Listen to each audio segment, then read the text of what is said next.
let's go on Zoom. So if you're tuning in and you're watching these guys try to stumble away across their my first live Substack, well, here we are. It's I'm excited to be here.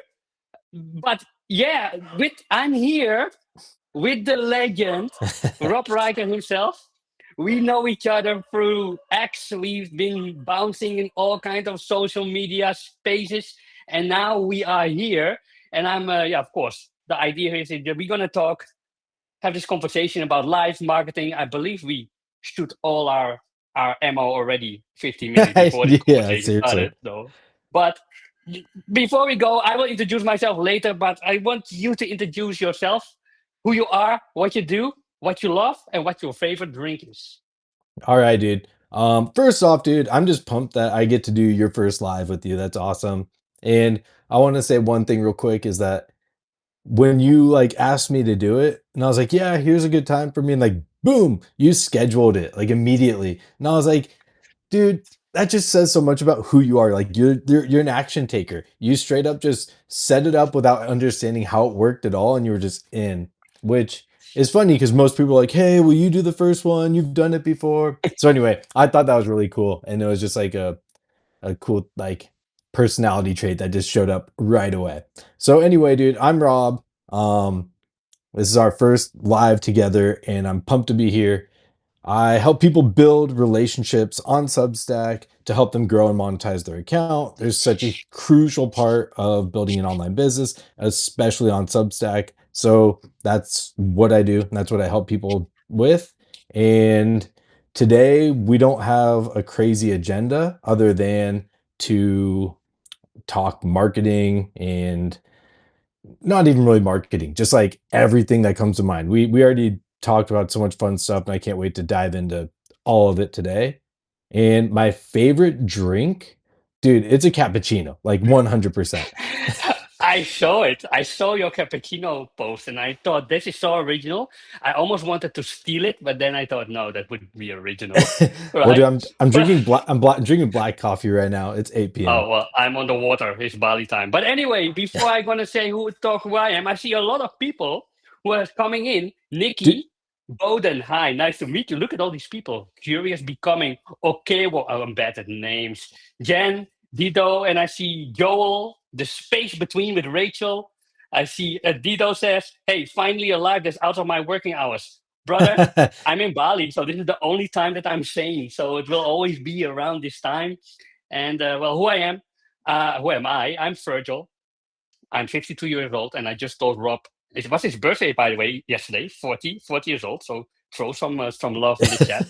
Uh, I became 52, one foot in the grave, I said, and I used to run a company, build it up to seven figures, then start what I'm going to do next. Now I did all kinds of things, starting businesses. Now I work with creators and help them blow up their launches and let their bank account sing in a short thing. But this is not about me. This is about us and the Substack community. And we are going to talk. Let's start with Substack, right? Because I started Substack like 2 weeks ago. And in the beginning, I thought dude. nothing of it. I thought it was like a crazy, how do you call it, newsletter tool. And all my friends were popping on. It was blowing up. And I thought, how is it possible? And yeah, I started interacting and I was amazed. And previously, before this call, we were talking about the difference between LinkedIn, where I grew up, and X in the past. We will touch on that as well, and Substack. But for you, what is for you the major driver why you spend all your living days on the platform? Dude, I love Substack because it's personal first. And what I mean by that is you go on LinkedIn, right? It's professional first. You're it's your walking resume. And you can talk about, I mean, you could talk about whatever there, but that's always the core of it. And you go to LinkedIn and it's like your highlight reel is the core of it, or like looking cool or whatever. It's like, how do I show the best of the best? You go on X, well, nowadays it's like politics and rage bait is like, it's like whatever will spark the most controversy is like how it leads, right? And that's how I look at any platform. It's like there's always something that defines it. That's like the primary thing. And if you're not doing that, then you're not going to have that much fun, right? It's like if you on X and just do what we're doing on Substack, you're just not going to succeed. It's not going to blow up your content. You're not going to, people aren't going to read it. They're not going to see it. If you go on Instagram and, just like you're not doing that highlight reel type stuff.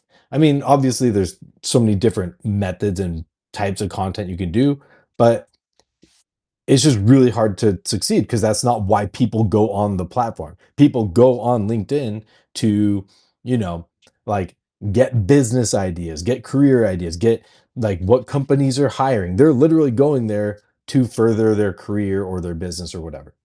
And so what I love about Substack is people are personal first. It's like you can run a business, you can sell to people on it, but it's personal first. So people come on and they want to see what's going on with you. If you're a business owner, they want to see what's it like for you to run the business? Like, why do you run the business? What do you do in your life when you're not running the business? They want to know you, the person.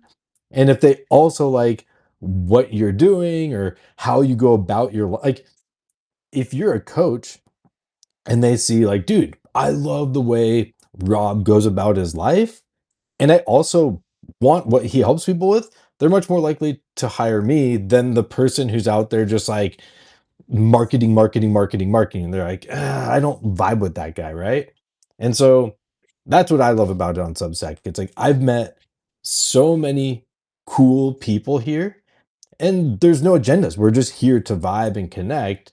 And because of that, just so many great things have happened. So that's that's my take on what I like and why I spend so much time on Substack is because I genuinely get to vibe and hang out with cool people.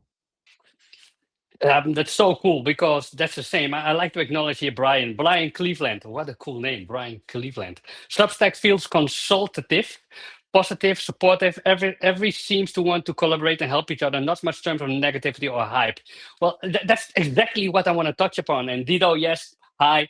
And Jen was saying Substack feels like the early days of Instagram. Funny, Jen, we were just talking about this because me and Rob, we grew up on X. And at the time it was called MySpace. Twitter, and Twitter at the time was a we called it money Twitter, and that was not a negative thing.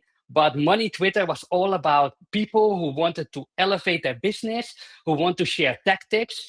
And the big thing of at the time of Twitter was the spaces where you can host audio experiences similar to this, but then only with audios. And the conversations that sprung from there was so amazing. And that's what I feel with Substack now. And I don't have this experience with Substack that long, like the legend Rob here himself. I'm here only 2 weeks dipping my toes. But what I found is that these people in here, first of all, really think through what they say before they say it. That's for me the big difference than X. In X they would say, "Yo, brother," and that was it as a comment, right? And here, people really send really thought through messages, which encourage me to do the same instead of saying nice article, but that's nice. But really go in and really bring some value to it by praising the other, and that is what I love about it. I think LinkedIn is about selling, which is nothing bad. I'm a marketer. I help clients explode their launches. I love to earn money.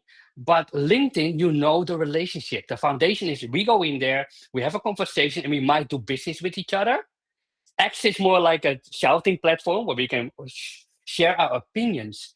But on Substack, it's all about building this connection without an agenda and see where that might lead. And I think that's what a lot of people should do, especially because shouldn't forget that we're still here to run a business, to grow ourselves personally, professionally, and there's nothing wrong with presenting your offer to others.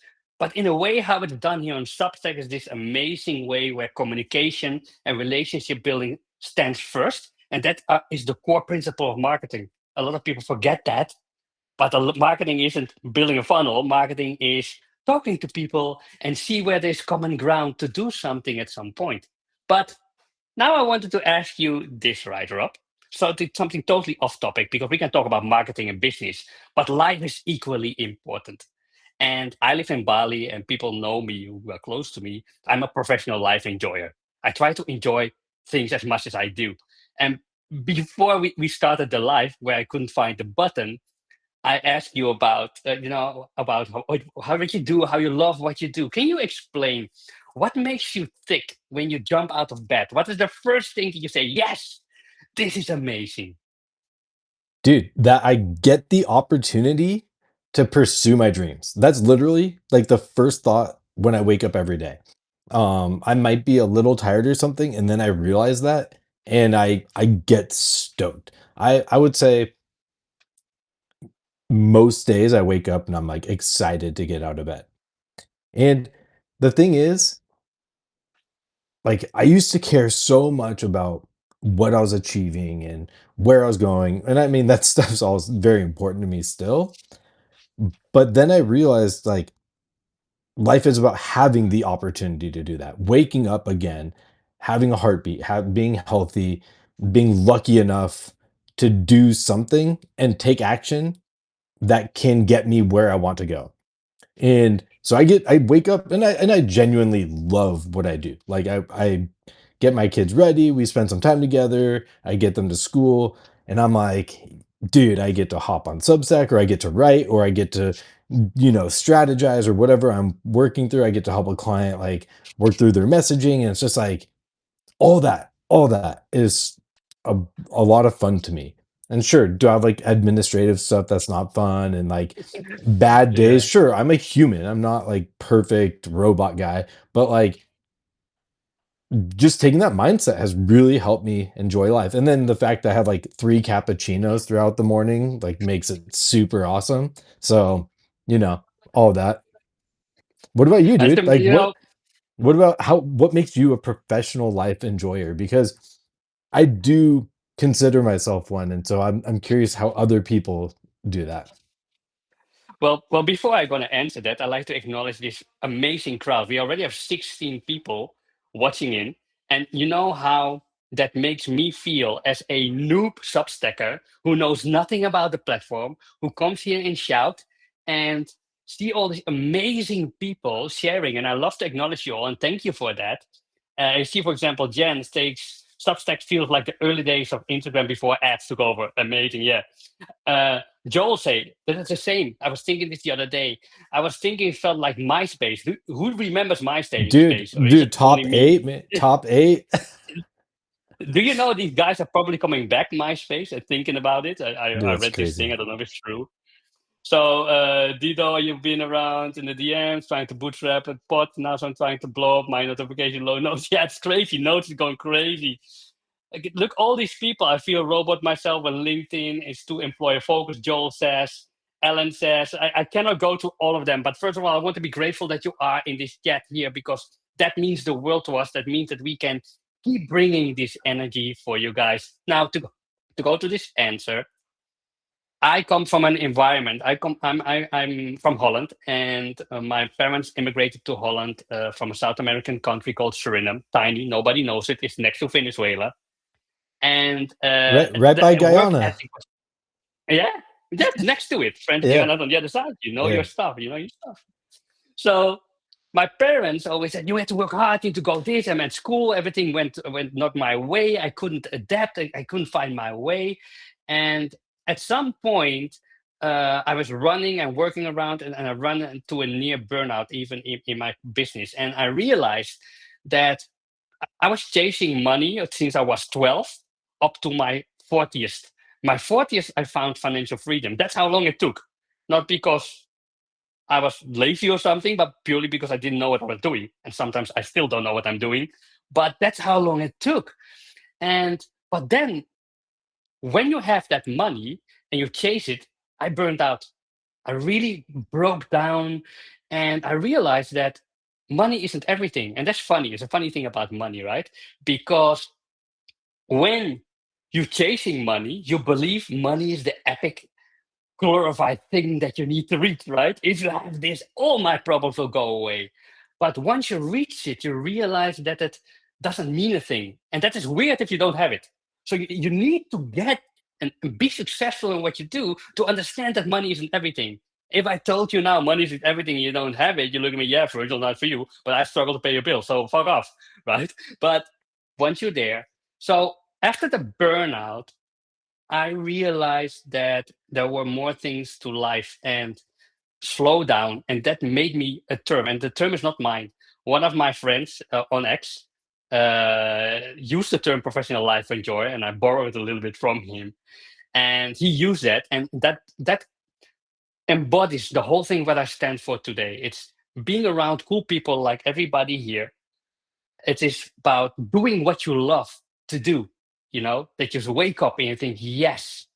Not that you look in the mirror and think, oh, I need to drag my feet and I need to do this thing, but the thing that you love to do, that makes you a professional life enjoyer. And you should to go for that, because once you do that, everything else will become easier and natural to you.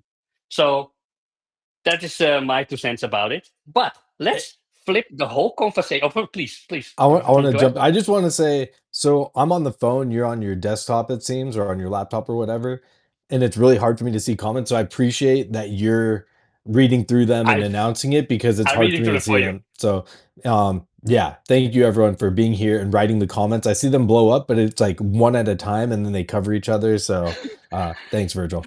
I got you there. I got you there, Rob. So now what I want to discuss on Substack is we touched upon it briefly.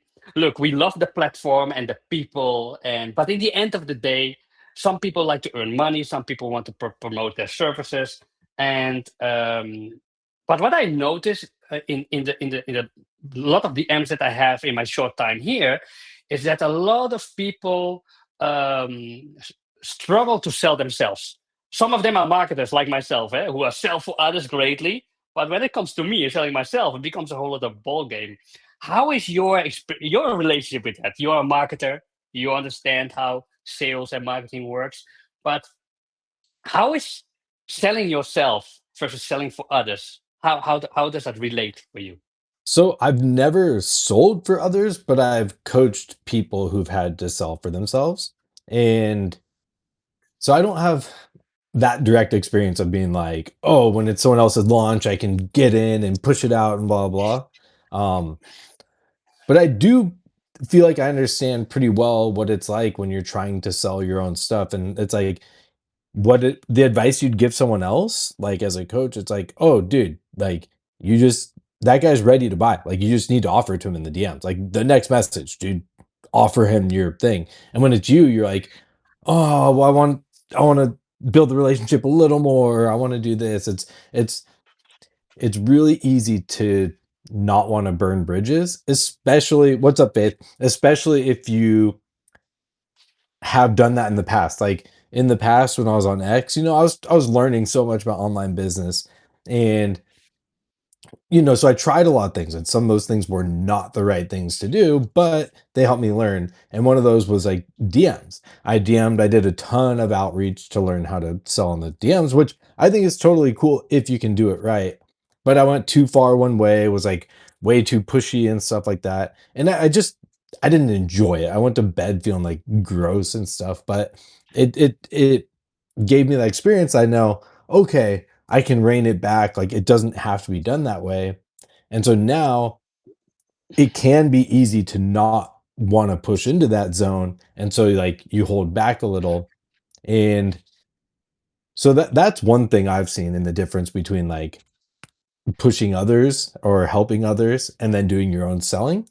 But I think as long as you're not pushing people into it, if the conversation comes up, if they mention a specific problem you solve, mentioning things, mentioning what you do, that's never a problem. Inviting them to listen is never a problem. They can always say no, and you're like, cool. And you keep the conversation going or whatever. Dude, that stuff happens to me all the time. And those relationships still have gotten stronger. If you're doing it wrong, that relationship's going to die. That's how you know, like, okay, I did something weird. They'll tell you, or they'll ignore you, or they'll stop showing up on your feed. And so, yeah, I would just say on Substack, especially, like, too many people are way too scared to sell, you know, and they've probably been pushed away from it because of the people who are too hard on it. And so finding that balance is really the name of the game. It's funny that you say it, and I see a good comment here from Brian Cleveland. I've been in sales for 30 years in the corporate world. In the past 6 months, I've launched two AI products. Power to you, brother! Let's go. And something on my own for the first time. Still figuring out how to sell my stuff, and that is Dude, exactly what I'm talking about because it is so funny. So also in my world, right? And this is not to brag, but I did like six-figure launches for clients, and I told them exactly do this. Now, when I launched my own, it completely flopped. Not because I didn't know what I was doing, because the thing in my mind stopped me from performing at my highest level. When you're not, when it's not about you, then it's easy. But when it is for you, you have this little voice inside, and I want to move towards that direction, right? Because you have on one end, you have building relationships on Substack and grow. You then have marketing and selling yourself. But what I have struggled the most with, and until this day, I didn't figure this out, even after doing so much crazy things, is how this inside works. This thing. So people say you need to go to do breath work. I did. They need to say you get up at 5 a.m. because at 5 a.m. you have the clearest thing and you have infinite intelligence streaming down. You're going to do amazing. Didn't work for me. I, people say jump in a cold plunge because that stimulates all this lymphatic. I don't know. I even know what it means. And then you go do amazing. I got myself an ice bath here in Bali in my house. I used it 2 times and I thought, why do I go to this torture? It doesn't work for me. Right? holy So shit, dude. that's the weird thing. So this voice in our head is stopping us, and also the noise outside is, is Dude. weighing down on us. So that stops us from moving. So I'm going to share what I do nowadays, and I hired a mental coach to understand this because I couldn't figure it out on my own. I read all the books, The Power of Now, uh, The Power of the Mind, call it. I read everything, but I couldn't find the answer. And then there was one client of mine. His name is Framer. I will talk a lot in my publication about him and what we do with him. He's an amazing guy. And he said something to me that changes my whole perspective on the mind. He says, Virgil, the moment you let things go, everything will become easier. And I said, fuck off. I read all the books. And what do you mean? Then he said, no, really try to not care. Well, this is hard, right? Especially when you run a business and you're on Substack and you're writing your notes and you see the number not go up and you 2 a.m. you do your article, you post it, you edit it for 5 weeks, you upload it, nobody comments on it. All these little things. The moment I started to let it go and don't care, basically, what happens and what other people think, that changed it for me. I want to hear your take on this. But how do you deal with your inner chatter? Some people call it inner child, inner critic, inner mind. I don't know. There are many words for it. But how do you deal with Rob inside, yapping? It's I mean there's so many different angles I can take. First, I'm going to relate to the stop caring about the outcome one. So in like college when I was in my early 20s, I found a book and it's called The Game. It's about the pickup artist industry. I, Dude, and yes. it's a hilarious book, but it was really interesting. It was like these guys go learn how to pick up women, right? But what I got from that book was like you can suck at something that you think you're born with and go learn it and get good at it. And that like broke my mind. That was like the biggest paradigm shift I had in my entire life. And so after that, I started reading books on freaking everything self-help. I became like the biggest self-help junkie. And at the same or like a few years later, I moved to Santa Fe, New Mexico, where I knew no one. And I had been reading books on social skills and psychology and like happiness and all this stuff. And I was like so excited to meet new people, build a social circle and all this stuff. And then like a month into it, I was like so depressed because I completely failed. I didn't meet anyone. I even went to a bar one night and I was like hyping myself up just to talk to the guy next to me. And like I ordered a beer and I didn't say a word because I just like froze and didn't know what to say. And it was super depressing. But then I was like, you know what? I've read this advice a million times. I haven't taken it yet, so I'm going to try it. And that was to not care about the outcome. Like exactly what you're saying. But like also like you're saying, it's way harder than it sounds. It's like you can know you need to do it, but doing it is a whole different thing. But finally I was like, screw it. Like not talking to people is not doing anything. So I was like, I'm literally just going to say hi or how's it going or ask a question or whatever. And I'm just going to do that to hundreds of people, thousands of people, whatever I can do. And so every day I went into the square, the plaza downtown in Santa Fe, New Mexico. And people, there's always people outside walking around. There's restaurants, there's bars, there's people everywhere. And I would just walk up to people and say, "Hey, how's it going?" Like, whatever. And then if it didn't go anywhere, cool, just walk away. Like, oh, cool, right on. And then, dude, I talked to like 50 to 100 people a night sometimes, like literally just da, da, da, da, da. Over the course of a month. I think I calculated it was like over 1,000 people. And not long after, dude, I built the craziest social circle. I made people who end up becoming best friends, like, and it just happened so rapidly. And my social skills just improved like wildly. And it was literally all just about not caring about the outcome. That was like the whole thing. And it's funny because what stopped me was I cared so much about what, like, okay, how am I gonna get their number? And then what am I gonna say to do this? And I needed to figure it all out before starting, and then it just prevented me from even trying. And then once I stopped caring, I just said something, and they might respond like, "Oh, it's good." I'm like, "Oh, cool. You from around here?" And then boom, you're like in a conversation, right? So yeah, man, that's like one example.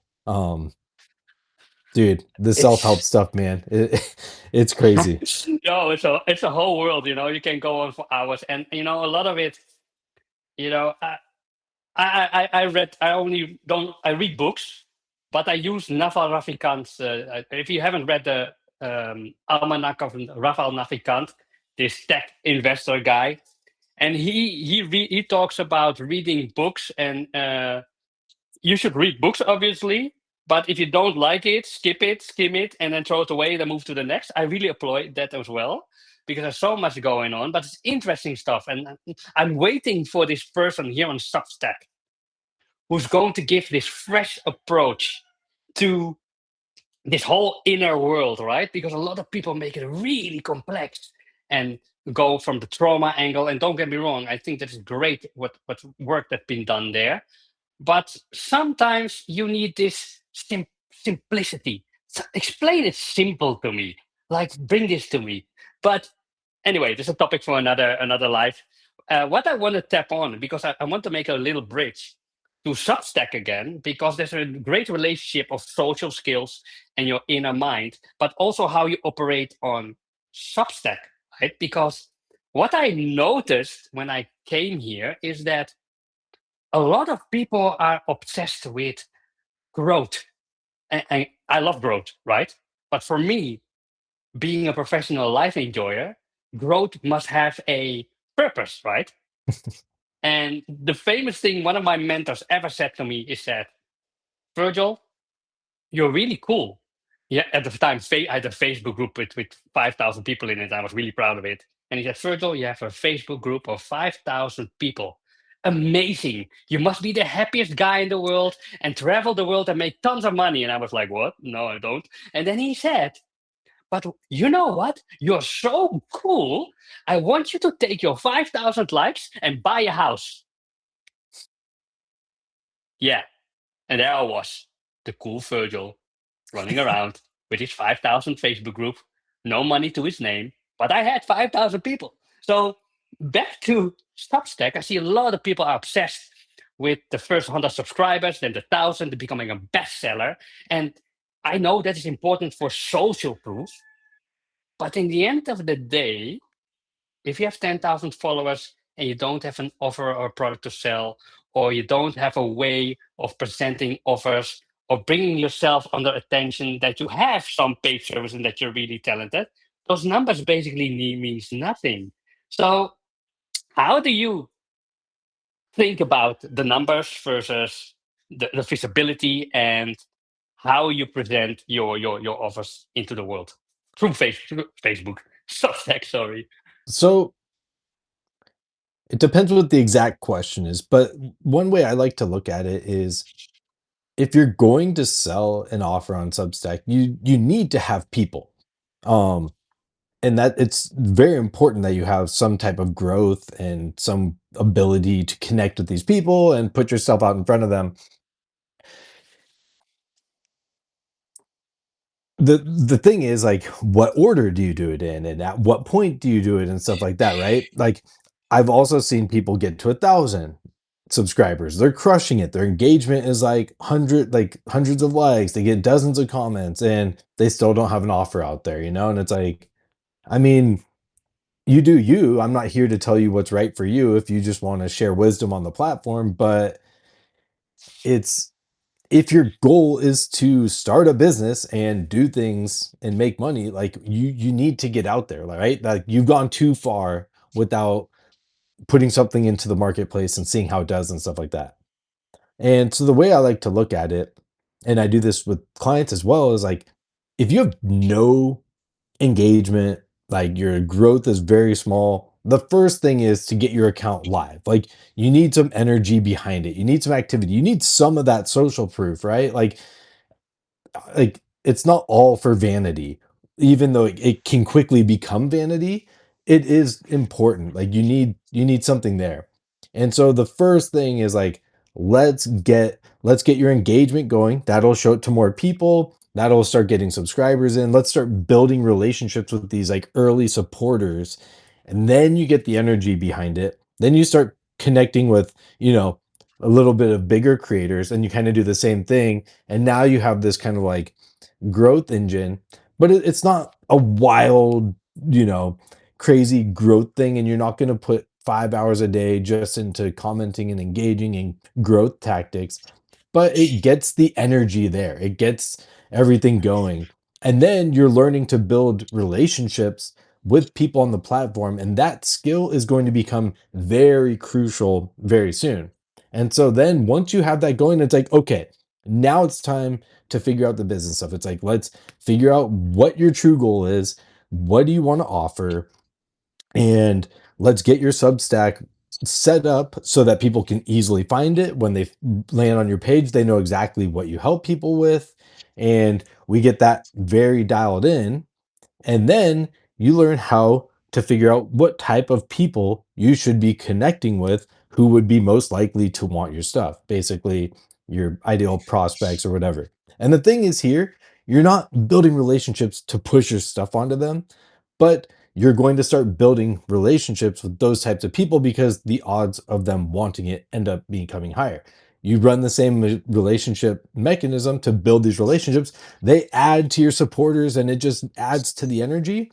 And the people who are right fit start either coming in naturally, or you have conversations. And the ones who, we talked about this earlier, it's like you're never pushing it on them, but you mention what they do. And if they lean in, you talk a bit more, and you're like, you mention, hey, would you like to hear about it? If they want to, cool, boom. Now you're on a sales call, or you're talking about your offer. If they say no, right on, dude. I'm not here to force you into something that's not right for you, right? But if you're connecting with 10 of those people a week, having these conversations, and then doing all the other stuff like your notes and whatnot, it just naturally starts to funnel in and give you leads and give you people who actually want to hire you, but now they like you because you weren't pushing it on them. So yeah, that's that's the way I look Yeah, at that's it. it. I saw a cool question from Dido, by the way, and I see that the chat is amazing. I see also my brother Finutus in the house. I persuaded him to join Substack.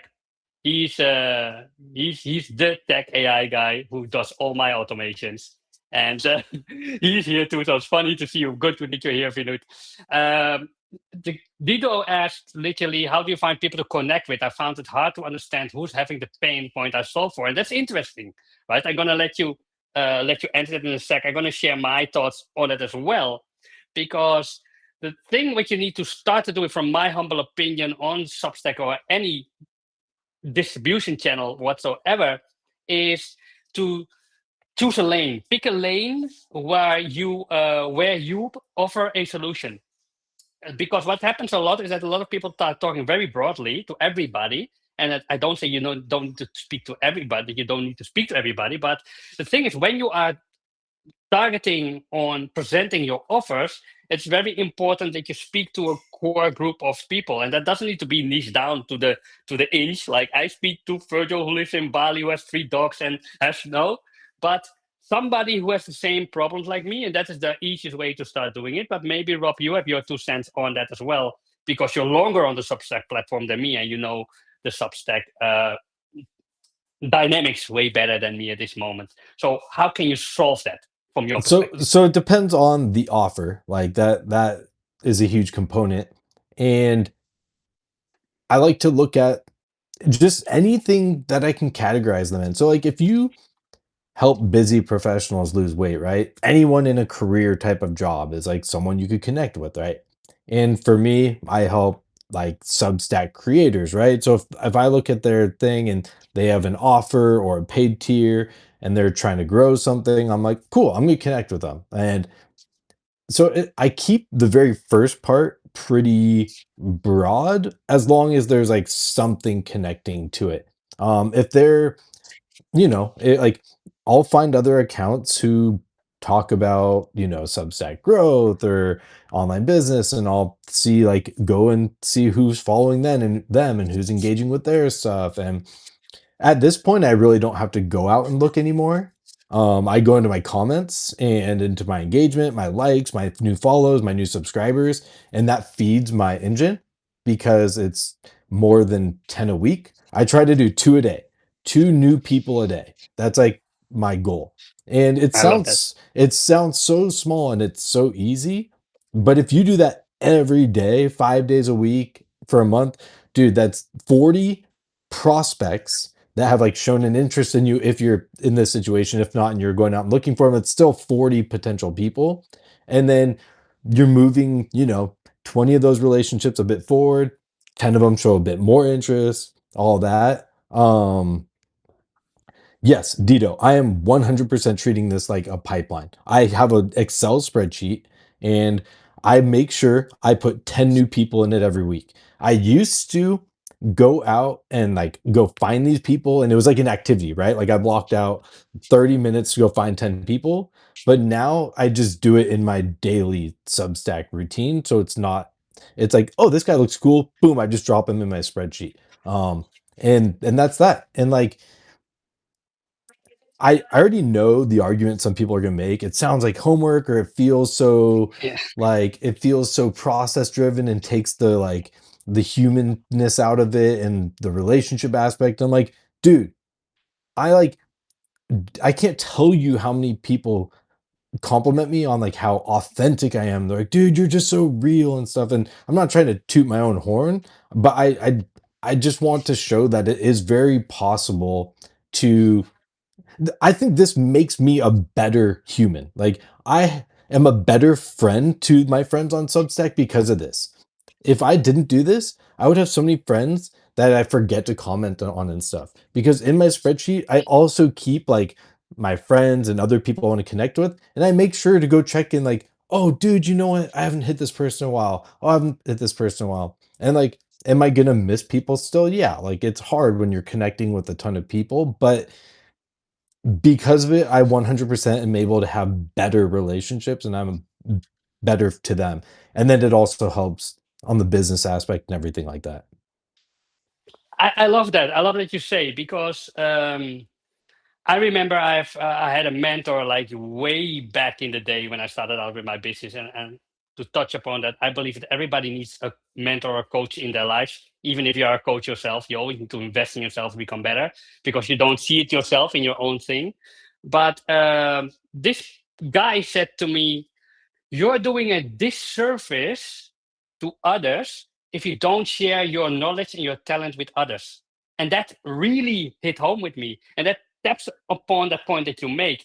Because if you make it a habit to connect with new people each and every day, for me, what I do on Substack right now when I start out completely fresh, I make sure that I connect with 5 new people in a DM in a funky way, in a straight cold in their DMs, but that's another story how to do that.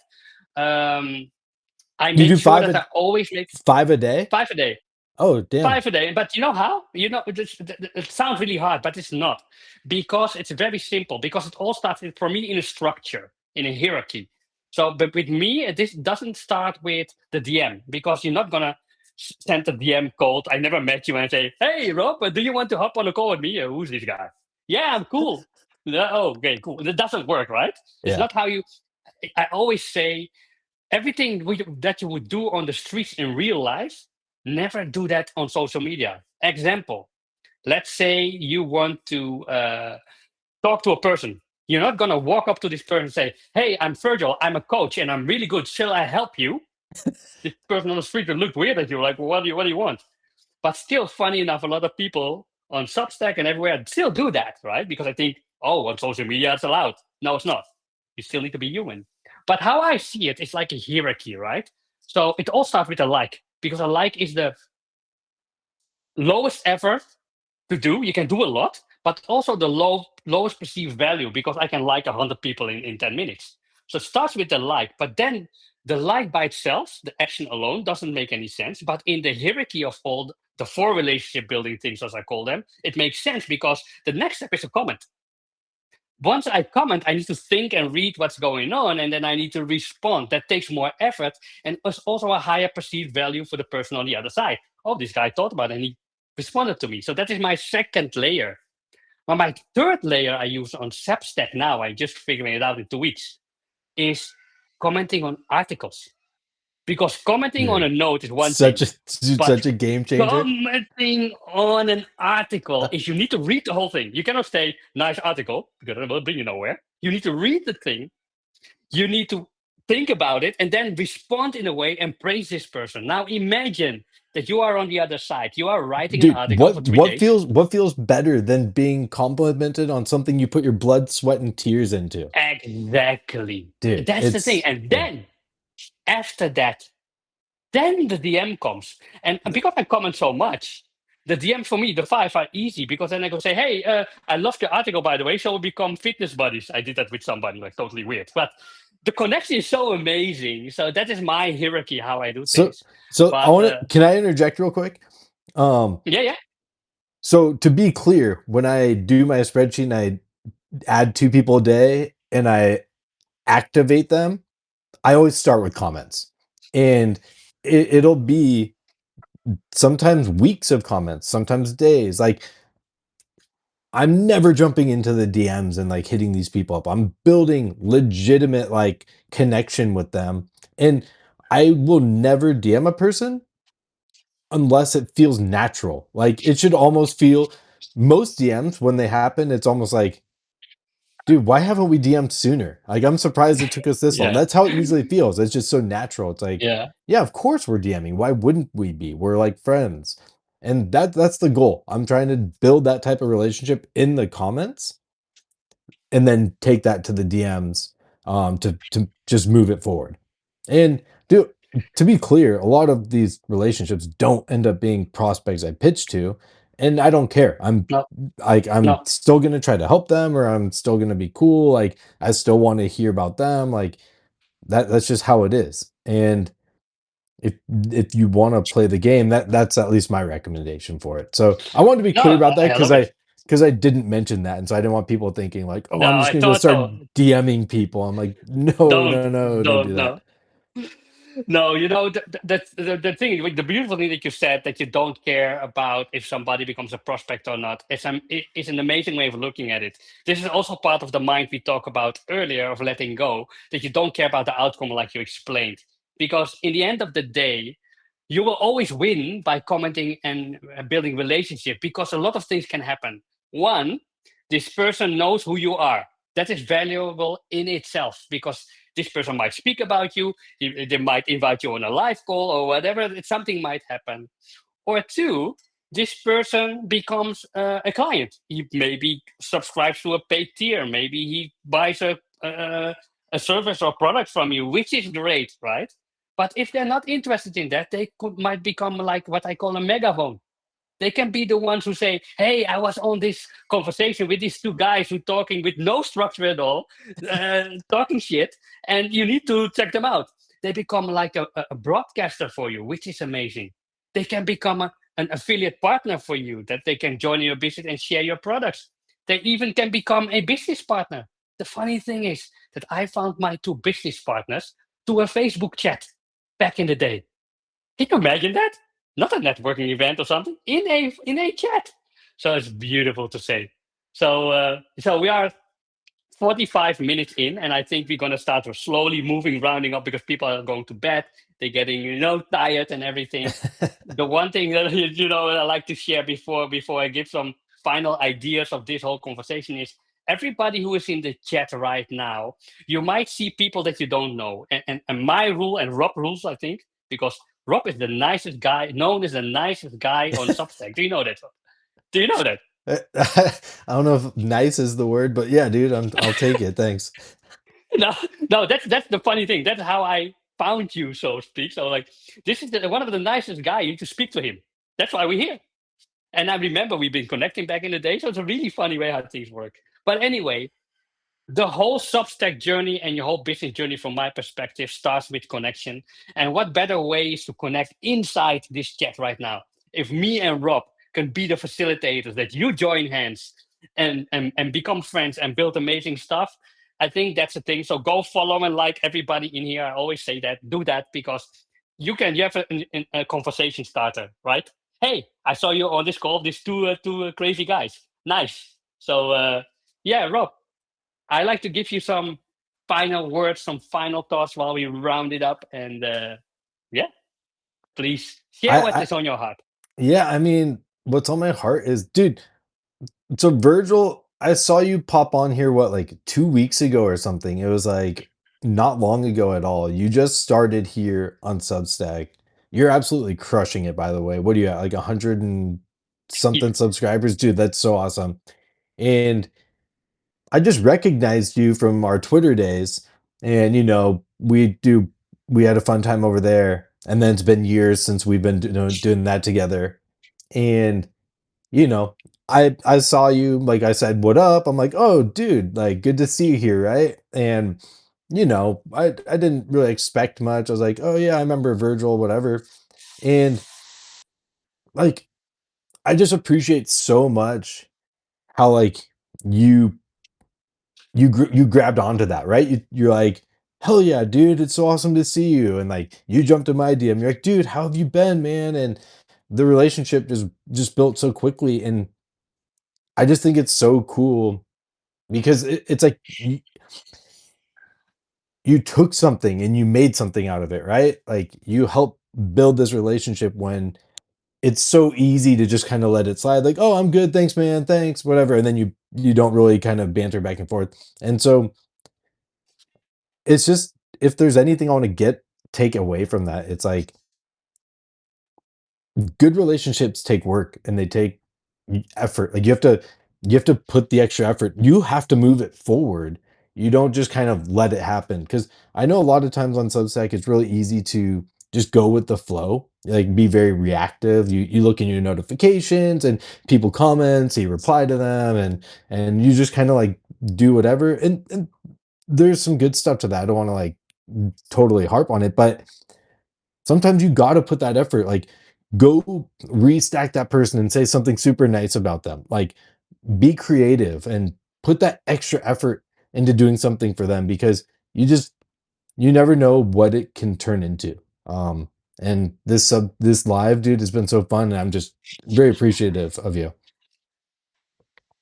Well, that was so nice to hear, and I love it. And I said it before we hopped on the call.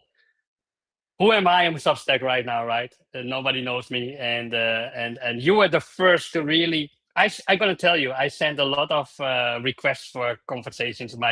"Hi, I'm Virgil. I like to do Substack Live." Half of them get said didn't reply or nothing at all, and you came back to me immediately, and that shows you the person who you are, right? And the thing is that on Substack, no matter how big you are, how small, or what you are deliver, or what you do, where you're from, what you believe in, the fact that you are open to people, that is who make Rob Riker who he is, and that's why I'm honored to have him here. And I think we're going to do this way more often Dude, together. I I'm think so we into will. it. I think that we are going to do more of these things because I think the two of us can really share some stuff. Or now in the comments you should say, "Hey guys, Virgil and Rob, all nice, but you talk so much shit. Please stay away from my feed." Then we don't. Yeah. but yeah, I'm super grateful for to having you here, and I'm looking forward to everybody in the chat that I haven't met yet to connect with. Go follow Rob if you don't yet. You should, because his feed is amazing. It's my first read in the morning. So I would say thank you for the music, Rob. Thank you for your time, and Dude, thank we see thank each you other everyone soon. who thank you everyone who showed up. That was so awesome. I love that you guys are all popping off in the comments and stuff. That was awesome. So love you all. Thank you, Virgil. Can't wait to do this again. Peace, guys. Peace out.